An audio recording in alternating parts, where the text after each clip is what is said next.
And this is really truly wonderful. A full house on a Saturday afternoon at the 14th Lakefield Literary Festival.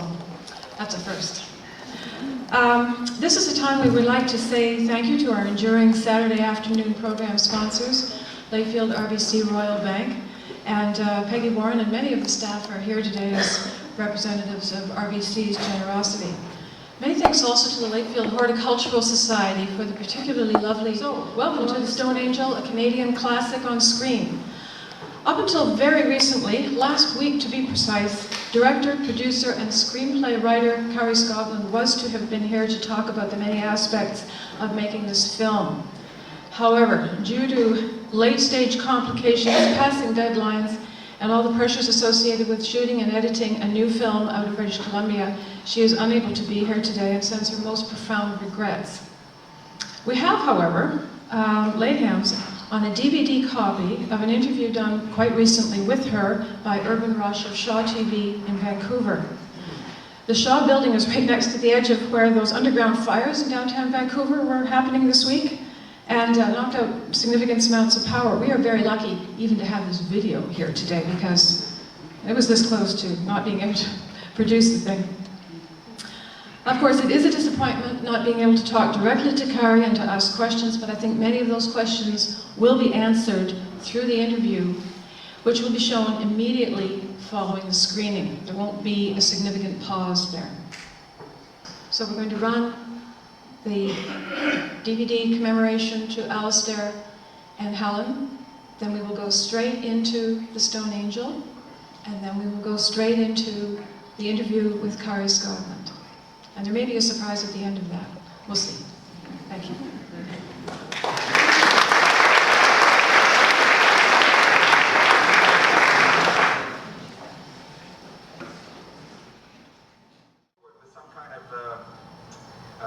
Arbitrary figure that... I have to go to the bathroom. Mother has to go to the bathroom. You're going to have to stop. Marvin, you need to get off the phone now. If there's a gas I'm sorry, I missed that. The phone broke up. How's she doing? You have to pull over, Marvin. I bet. There's not even a tree out here. Marvin!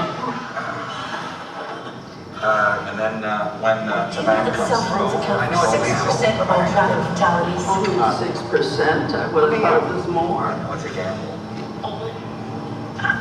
Well, those pills aren't strong enough. I'm fine. Doctors these days can't be bothered. It's the system. Oh, Doris, for pity's sake. Oh, okay. Why? Doesn't everything look green? You're expecting purple.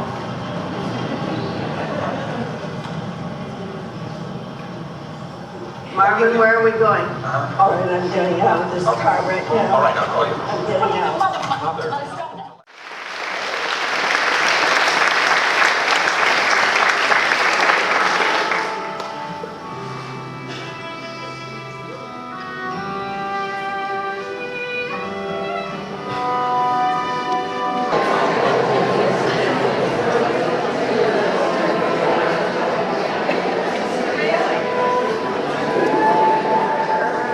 Tell you about a great film that you must see. Yeah, of course, most people in Canada have read Margaret Lawrence's classic book, The Stone Angel, and Kari Skogland decided to take up the opportunity to make it into a feature film and did a wonderful job. She's director, writer, and producer of The Stone Angel, which opens May the 9th here in Vancouver. The woman who played Ellen Burstyn's daughter, because that in itself, their resemblance is striking. Maybe you can tell us a little bit about this actress and how she came in to play the part. Well, Christine Horne, I looked for about 200 girls and couldn't find that, special little something, special sparkle. We were getting down to the wire. I mean, I had to commit. And in came this, it was a tape at the time. And I watched her and I said, I've got to meet this girl. Called my casting director, who found her, and said, just tell me a little bit. Well, she said, I thought you'd pick her out of the pack, but she's never been in front of the camera before. So a little scary, right? So okay, but I've got to meet her. She's too great. So second time she's ever been on a plane. She came to meet me and Second time she's ever been on. I mean, how crazy is that? I found her from under a rock. Really? She had just graduated from the York University program, theater trained, and So when I met her, I realized immediately she, of course, had all the acting chops. So really it was just a matter of teaching her how to be on set. Film part. That's right. Yeah. And so we all helped. And of course, Ellen Burstyn, what greater teacher than can you have? Personal trainer. Oh my goodness. So this girl came in at a level that, to the film business that she probably will never experience again. So it was fantastic, and she measured up. And the other interesting thing was her anonymity actually helped the role, because I think if it had been someone famous, we would have always been falling out of the picture a little bit, saying, "Oh, that's so and so playing the younger Ellen version of yeah. So in this way, it became a seamless transition to the younger and older.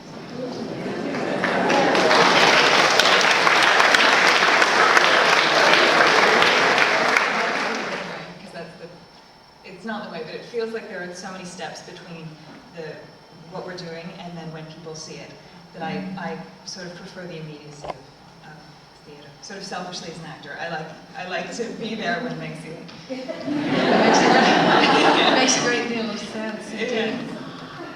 Perhaps there's some questions from people in the audience that you might like to ask Christine. Is there another question?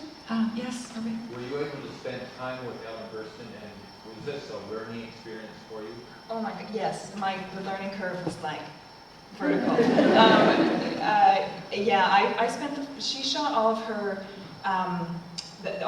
most older stuff first, all her most senior stuff, for the first 2 weeks, and I hung out on set and got to watch that. So my first day in Winnipeg, and I got to go and watch Ellen Burstyn and Dylan Baker and Sheila McCarthy do some awesome scene. And so I just hung out, so I got to watch what she was doing, so that I could kind of pick up what I could of her work. I could also sort of figure out how a film set works. But she was really, really generous with her time, and she knew that I was new. She never treated me like I didn't know how to act, which was very smart of her, I think. But she just said, you're new to film, so she would give me the code, and she helped me read my call sheet and told me what people were saying that I didn't understand, because people on the film set, they take for granted that you understand all this lingo that they all know, and I had no idea what anybody was saying to me or to anybody. So to have Ellen Burstyn give me Film 101 was not bad, because they should have sent me off with some PA, and so it was amazing. Yeah. Well, we could probably enjoy sitting here all afternoon pestering Christine with interesting questions, and we would all learn a great deal. Out in the lobby, we do have some small-size posters from the film, some of which Christine has just signed, and more which she would be pleased to sign. Kind of like a book signing, because we don't have a book here today. So, anyway, all this has come together so wonderfully and so at the last minute, and it's been such a pleasure. I think we all want to say thank you to Christine.